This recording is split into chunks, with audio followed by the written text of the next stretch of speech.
PNP patrol vehicle bumagsak sa bangin sa Misamis Occidental, 5 katao nasawi.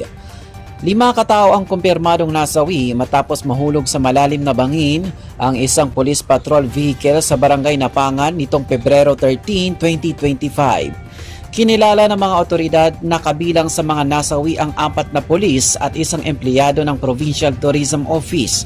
Ang sasakyan ay isang Toyota Hilux na nakatalaga sa Misamis Occidental, 2nd Provincial Mobile Force Company or PMFC at may lulang 10 individual, 7 miyembro ng Philippine National Police at 3 kawani ng turismo. Batay sa paunang investigasyon, nagsisilbing security escort ang grupo para sa mga organizer ng Binibining Pilipinas na bumisita sa Lake Duminagat. Habang binabagtas ang pahabang bahagi ng kalsada sa sitio Napangan, nawala umano ng kontrol ang driver dahilan upang dumiretso ang sasakyan sa gilid ng kalsada at tuluyang mahulog sa bangin.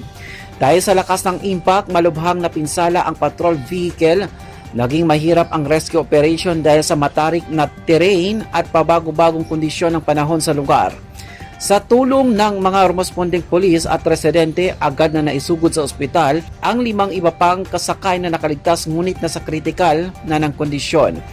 Sinisiyasat pa ng mga investigador kung may mechanical failure o problema sa preno ang sasakyan, lalo't kilala ang naturang ruta sa pagiging delikado dahil sa matatarik at matutukis o matutulis na kurbada.